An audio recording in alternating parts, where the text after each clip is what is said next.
So, a few months ago, Total Drama Island 2023 was leaked to the public. It released in Italy, and several people were able to get their hands on the episodes in English and put them up on several drives, which, of course, as we all know, would soon get struck down to copyright and deleted. I was actually able to download all the episodes onto my computer before the drive that I was using was deleted. And that's what you're going to start seeing here. You're going to see clips from these episodes. But I wanted to I wanted to talk about each character. All 16 of these amazing characters. Because honestly, this cast was probably some of the best that we've seen in a while. Now, of course, there are many that I do like more than others, but the ones that I claim to dislike, and I put that in quotes but you can't see, I don't really dislike them to that much of a degree over maybe some competitors from the past few seasons, like Pocketale, Revenge of the Island, and All Stars. And I know those 3 seasons have their gripes, like people really do not like them, but I still enjoyed them to, a certain degree. And now that we have this season, I wanted to go over the list of characters and talk a little bit about each and my overall thoughts about it. So, without further ado, this is the Total Drama Island 2023 character review. There are heavy spoilers, so just keep that in mind.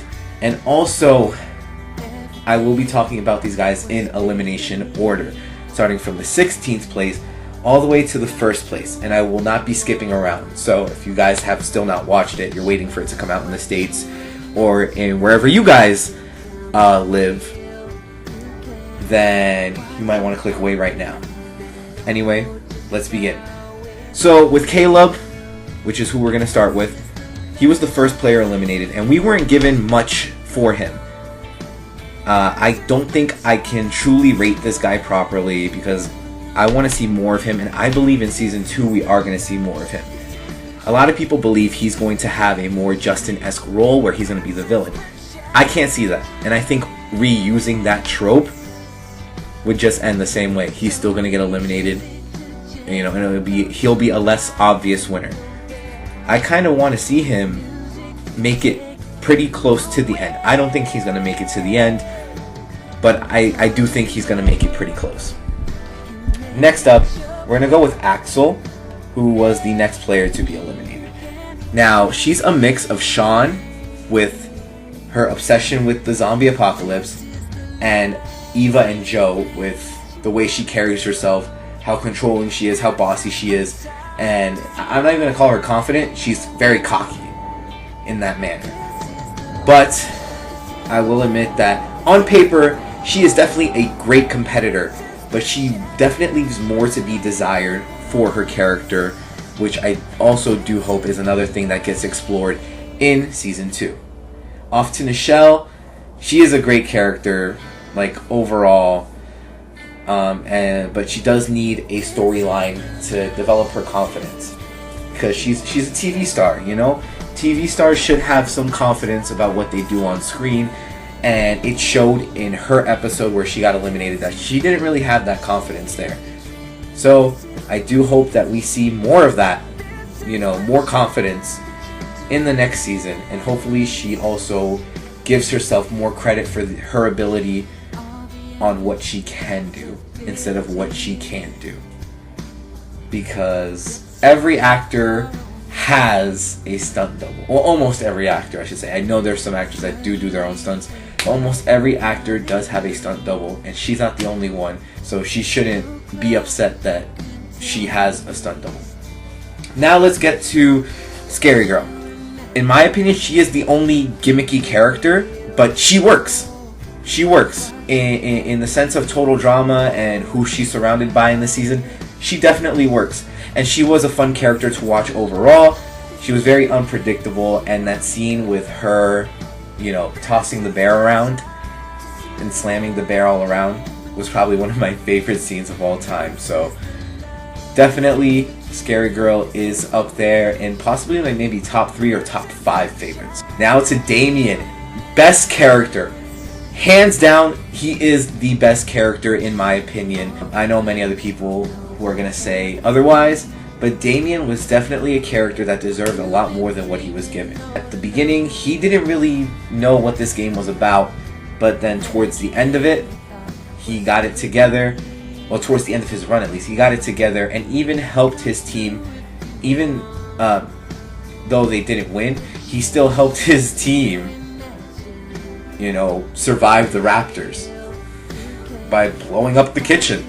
Unfortunately, because he wanted to be voted out this entire time, them voting him out was a thank you, basically. So, there's that. Now on to MK, one of the sneakiest characters that, in my opinion, that we've ever seen on Total Drama. And I think in that category, she is extremely underrated. Like, no one has ever decided or thought about using the confessionals, like, to boot up the confessionals on their phones. I'm sorry. I know I'm struggling to speak. I'm trying to put everything into words, and sometimes it doesn't come out. But she is definitely both strategic and social. And at some parts, maybe even, like, physically talented. I mean, she ran away from a jackhammer controlled by Scary Girl. I'm just saying. She, in that department, she definitely wins. But I would say she is more underhanded than any of the antagonists that we've seen on this show. Yes, that means all the ones from the original as well. Now, while those were the pre-merge characters, let's head over to now the merge characters. Wayne and Raj are an amazing duo. And at first, me and many others in the community thought that they would just be like Katie and Sadie. It would be pretty annoying. If they got eliminated in 2 different episodes, it just wouldn't work, essentially. But I gotta say, we were wrong. I was wrong, you were wrong, we were all wrong. These two are definitely the best duo ever. Better than Katie and Sadie, obviously. Better than Chase and Emma, again, another obviously. Even better than duos that met on the show. Lindsay and Beth, Mike and Zoe, freaking, I don't know, Sean and Jasmine. Like, they deserve a lot more credit, and I know that they do have a lot more going on. Like, they are given a lot of credit, and honestly, Raj being the other LGBTQ contestant was not what I expected. I thought it was going to be Caleb, and I think everyone thought due to preseason it was going to be Caleb. By the way, just to add a note, what a lot of people thought preseason was going to be a lot different than what we actually got. Like, things felt like they were so obvious, and they weren't. And honestly, that was the best part of this season, is all our expectations were just thrown out the window. Like, they really went balls to the wall to give us a plot twist almost every other episode. So, the next one is definitely Ripper. Ripper is a combination of Owen and Duncan. He has a lot of fart jokes, but also pretends to be like this alpha male. In my notes, I have I have it saying, like, it's not a great combination, but it's also not the worst. It works for comedic ruling. He is the comedic relief of the season, honestly. Next to another contestant that I'm also going to be talking about literally right after. But honestly, if there's a character that I do want to see leave early next season, it's Ripper. Now the next character is Z. He's another comic relief character. He's the stoner, but for kids. And he is actually the amputee character of the season.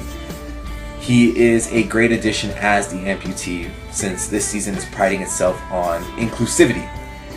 And to have an amputee character is actually amazing. And preseason, I thought the amputee was an arm amputee. I was trying to look at who was hiding their arm in the promo photo instead of who was hiding their legs. So, again, another way that this show chose to go in its roots. Honestly, if they were going to do something crazy with amputee, I would have expected something like an eye. Like, not amputated eye, but they were like how Z is not really, like, he didn't get his foot cut off, he was just born that way. someone born without one of their eyes. So it's a glass eye that we're constantly seeing. And maybe during that shark episode where Z loses his leg, someone swims up and they're missing an eye. And then the eye washes up on shore. You know? And just saying, like, that would have been cool too.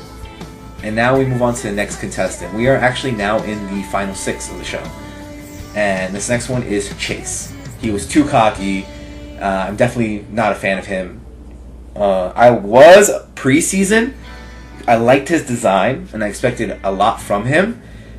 But he's a Logan Paul type now that we've watched it. So hopefully next season, maybe they make him better. Maybe he's a bit more remorseful. Maybe he learns to have a heart. But this season, he didn't really leave much to be desired after the storyline between him and Emma. Now, off to Emma, another character I wasn't a fan of, but still better than the characters before her, like Chase and Ripper.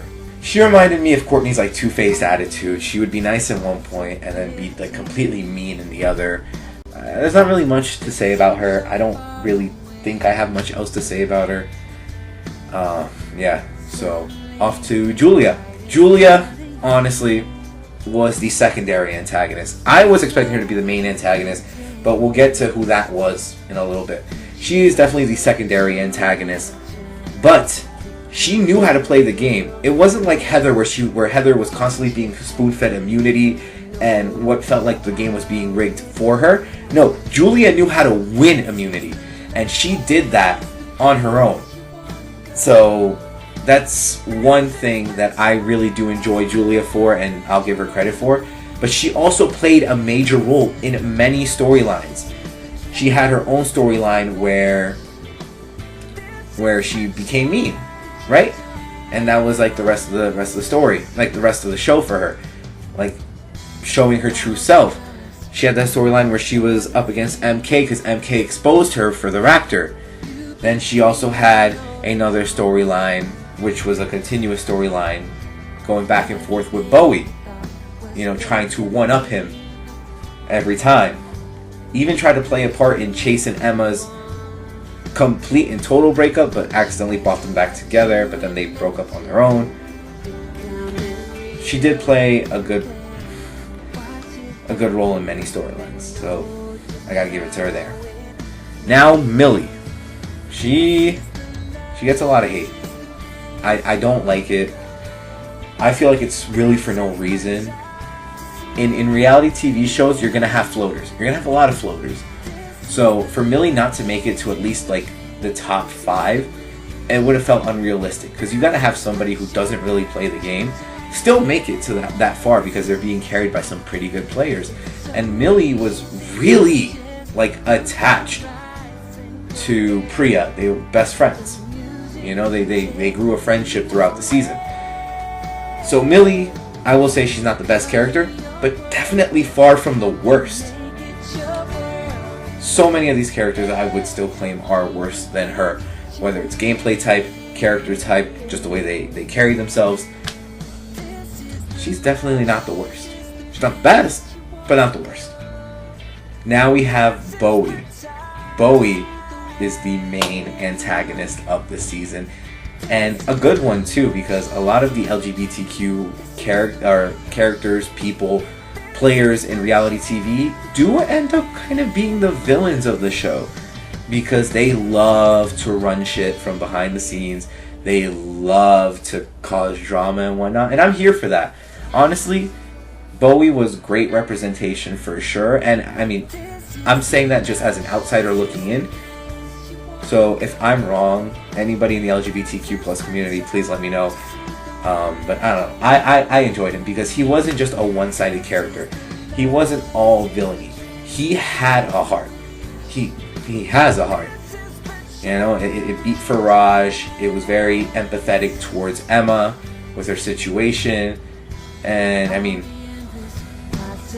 Bowie is all around, you know. I bet you outside of this game, Bowie's a good guy. Like, probably extremely friendly, someone that you should get to know. But just in the game, like a total asshole. And that's honestly how a character should be. Where you see sides of them where you're like, okay, outside of the game, they're probably like this, but in the game makes you think and see things a certain way. That's just how it is. So, yeah, Bowie was an iconic legend and was my preseason winner pick. Now, finally, the winner of the season. And again, it could be switched around, but from what we got from the leak, it was Bowie in second and Priya in first. Priya, she is super smart and strong. Definitely a deserved winner, in my opinion. And I think many people can agree to that because she was one of the stronger players. She has been training for this reboot since she was a baby. Literally, her first her birth was the first time that she went bungee jumping. They used her umbilical cord as the bungee. I think in a real life situation that shit would snap. So that's not how that works, but that was hilarious. But she's been training for this reboot with her parents like all her life basically. Her parents wanted her to do this reality circuit, and she is really good at it. And the thing is, she has a goal. She wants to be a doctor. She wants to go to med school. So she wants to win the show so she can go to med school. But like on her parents' dime, basically. Because she says that her parents will consider letting her go to med school. Consider. That's the key word there. But Priya, overall, great contestant, great character, super strong. Like, I'm just restating everything I've already said about her. But that's it. Those are all the 16 contestants, and I hope you guys enjoyed this because I wanted to make a Total Drama 2023 video for a while. Just didn't know what I wanted to do, and now I'm here giving you guys a character review. So that's all I have for you guys today, and peace out.